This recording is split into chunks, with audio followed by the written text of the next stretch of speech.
एका प्लॅन पद्धतीनं नियोजित पद्धतीनं इन्फ्रास्ट्रक्चर तयार करण्याचा विचार याच्यामध्ये अर्थमंत्र्यांनी मांडलेला आहे, ज्यामध्ये रस्त्यांचा आराखडा पुढच्या 20 वर्षाचा आराखडा तयार करून आणि त्या आराखड्याच्या आधारावर विकास करायचा.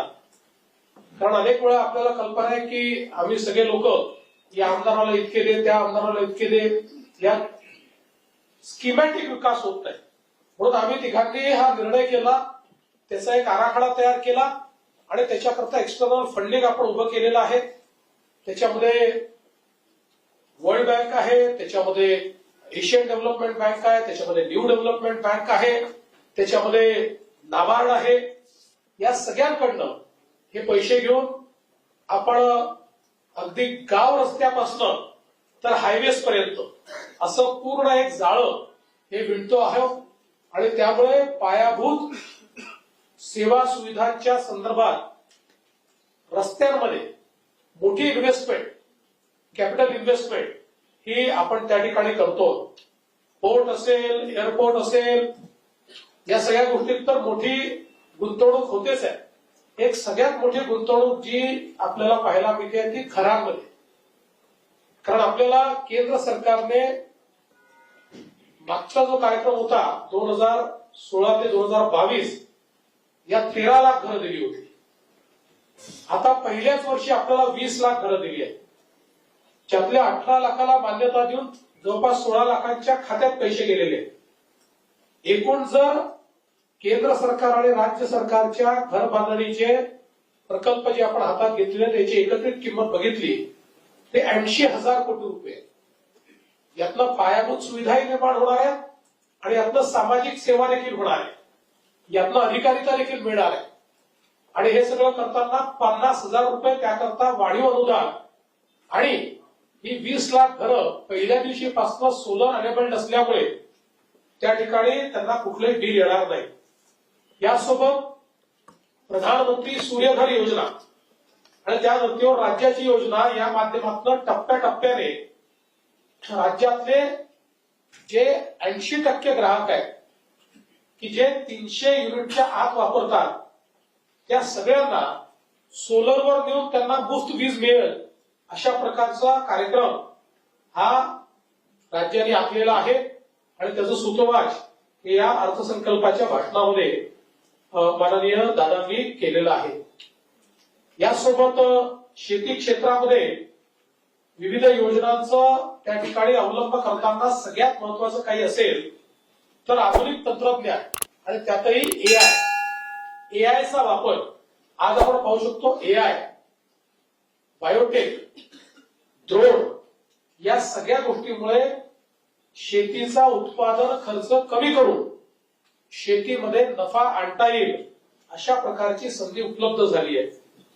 आणि एआयच्या माध्यमातून तर माती परीक्षणापासून तर फ्लावरिंग स्टेज पर्यंत सगळं जे काही लाईफ सायकल आहे याचं मॉनिटरिंग करता येतं आणि म्हणून त्याचा वापर करण्याकरता पहिल्यांदा योजना ही या अर्थसंकल्पामध्ये या ठिकाणी सादर झाली आहे.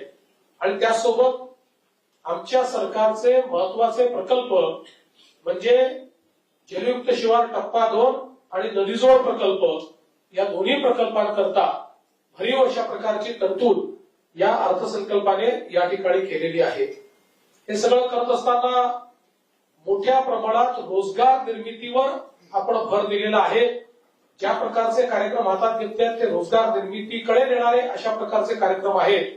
आणि अगदी लाडकी बहीण योजनेच्या अंतर्गत जो पहिला प्रयोग नागपूरला झाला आणि काही महिलांनी एकत्रित येऊन आपल्या 1500 रुपयातनं 30 लाख रुपये जमा केले आणि त्याची स्मॉल क्रेडिट सोसायटी तयार झाली. अशा प्रकारच्या सोसायट्यांचं जाळं तयार करून या लाडक्या बहिणींना आम्हाला त्यांचे जे पैसे आहेत ते गेनफुल एक्सपेंडिचर मध्ये गेले पाहिजे की ज्यातनं त्यांना 2 पैसे मिळाले पाहिजे असं एक पूर्ण चक्र आम्ही तयार करतो आहोत. आणि त्यातनं राज्यात अपेक्स आणि प्रत्येक जिल्ह्यामध्ये अशा प्रकारच्या सोसायट्या या तयार करून त्यातनं त्यांना अधिकारिता देण्याचा आमचा प्रयत्न आहे. आणि यासोबत महत्वाचा विषय असा आहे की 1500 रुपये आपण तर देतोच आहोत, पण आपल्या महिलांना स्वावलंबी करण्याकरता माननीय प्रधानमंत्र्यांनी जी त्या ठिकाणी लखपती निधी योजना आणली आहे. लखपती निधीचा अर्थ ज्या महिला सरकारी योजनेचा वापर करून त्यातले व्यवसाय उभा करून वर्षाला 1 लाख रुपयांपेक्षा जास्त कमवतात त्यांना लखपती निधी म्हटलं जातं. हे काही वन टाइम लखपती नाही आहे, वर्षाला त्यांनी कमवायचे आहेत. अशा गेल्या वर्षी आपण 23 लाख लखपती निधी तयार केलेले आहेत. आता यावर्षी अजून 24 लाखाचं आपलं उद्दिष्ट आहे. 1 कोटी आमच्या बहिणींना आम्ही ठरवलेलं आहे की आम्हाला लखपती निधी बनवायचा आहे. म्हणजे ज्या स्वतःच्या भरोशावर केवळ 1500 रुपये नाही तर स्वतःच्या भरोशावर 8 ते 10 हजार रुपये महिना कमावतील अशा प्रकारची ही योजना अतिशय चांगल्या पद्धतीनं आपण त्या ठिकाणी राबवतो. हे सगळं करत असताना मला याही गोष्टीचा आनंद आहे की आपला जो सामाजिक न्याय विभाग असेल किंवा आदिवासी विकास विभाग असेल या दोन्ही विभागांच्या तरतुदीमध्ये भरीव अशा प्रकारची वाढ करण्यात आलेली आहे. जवळपास 43% आणि 40% अशी वाढ या ठिकाणी केलेली आहे. त्यामुळे निश्चितपणे सामाजिक न्यायाचं जे धोरण राज्य सरकारने हातामध्ये घेतलेलं आहे त्याला याच्यामुळे बळ मिळेल आणि अर्थातच या 2 विभागांच्या माध्यमातून जास्तीत जास्त वैयक्तिक लाभाच्या योजना या तयार करून त्या योजनांच्या माध्यमातून कुटुंबाला व्यक्तीला फायदा झाला पाहिजे. शिक्षण, आरोग्य, रोजगार या प्रत्येक बाबीवर त्याचा फायदा झाला पाहिजे अशा प्रकारचा प्रयत्न या माध्यमातून करण्यात आलेला आहे. खरं म्हणजे अनेक गोष्टी या ठिकाणी सांगता येतील पण मी असं म्हणेल की एक अत्यंत संतुलित अशा प्रकारचा अर्थसंकल्प हा अजितदादांनी सादर केलेला आहे. या अर्थसंकल्पातून आपण विकासाकडे जाऊ आणि त्यातनं रोजगाराची देखील निर्मिती होईल अशा प्रकारचा अर्थसंकल्प आहे. आणि विशेषतः एकादशीच्या दिवशी एकादश अर्थसंकल्प म्हणजे 11वा अर्थसंकल्पदारांनी सादर केलेला आहे. आतापर्यंत अर्थसंकल्प सादर करण्याचा रेकॉर्ड हा बॅरिस्टर शेषरावजी वानखेडे यांच्या नावाने आहे. 13 अर्थसंकल्प त्यांनी सादर केले आहेत. दादा या टर्म मध्ये तो रेकॉर्ड तोडणार आहे पण तो रेकॉर्ड तोडत असताना एक अतिशय उत्तम अशा प्रकारचा अर्थसंकल्प त्यांनी दिला. त्याबद्दल त्यांचे मी मनापासून आभार मानतो, त्यांचं अभिनंदन करतो आणि आम्ही तिघही या अर्थसंकल्पाच्या अनुरूप पुढची वाटचाल होईल अशा प्रकारचा प्रयत्न करू असं मी आश्वासित करतो.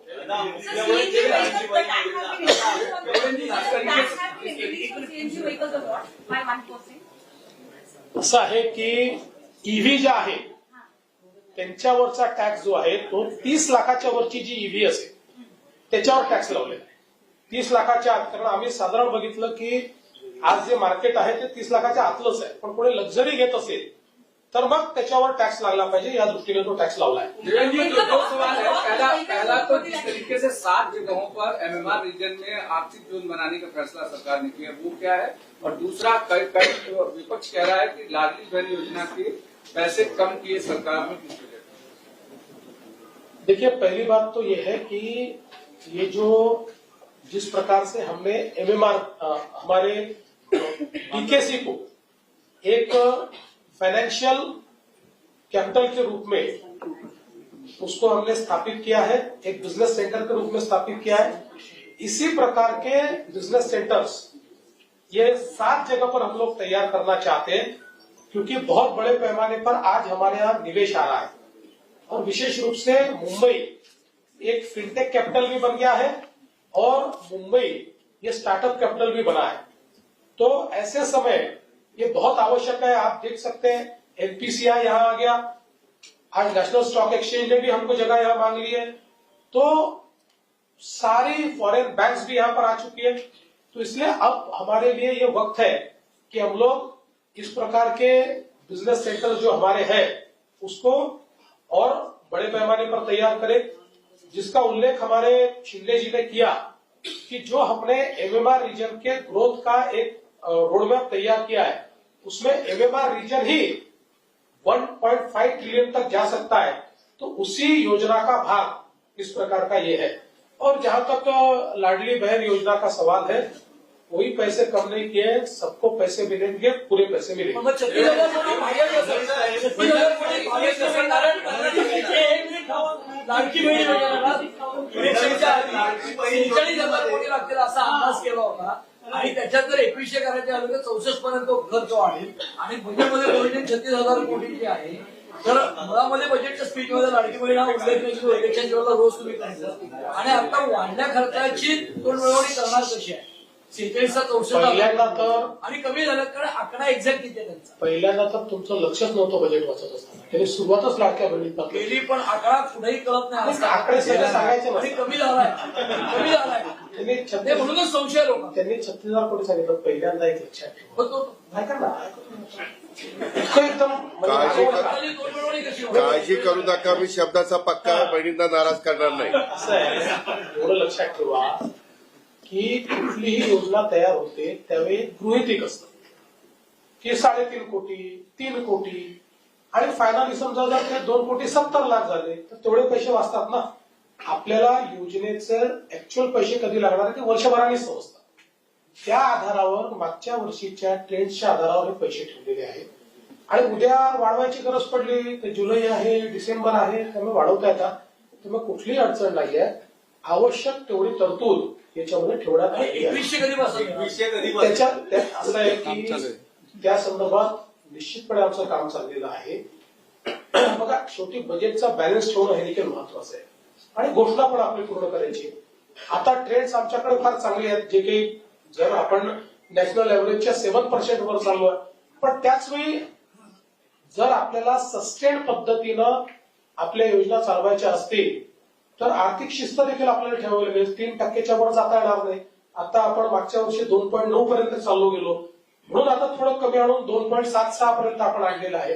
त्यामुळे याचा नीट बॅलन्स तयार करून आणि आता काही संसाधनं देखील आपण वाढवण्याचा प्रयत्न केला. ते करून आपण आम्ही बजेटमध्ये दिलेली आश्वासनं आम्ही नक्की पूर्ण करू. एप्रिल महिन्यापासून 2100 मिळणार नाही असं म्हणता येईल का? हो, 2100 मिळणार. याचा अर्थ तोच आहे की एप्रिल महिन्यात नाही मिळणार, एप्रिल महिन्यात 1500च मिळतील. ज्यावेळी आम्ही सुरू करू, घोषित करू, तुम्हाला आम्ही कसं लपून लपून थोडी घोषित करणार आहोत. आम्ही घोषित करू की पुढच्या महिन्यापासून 2100 त्या महिन्यापासून देऊ.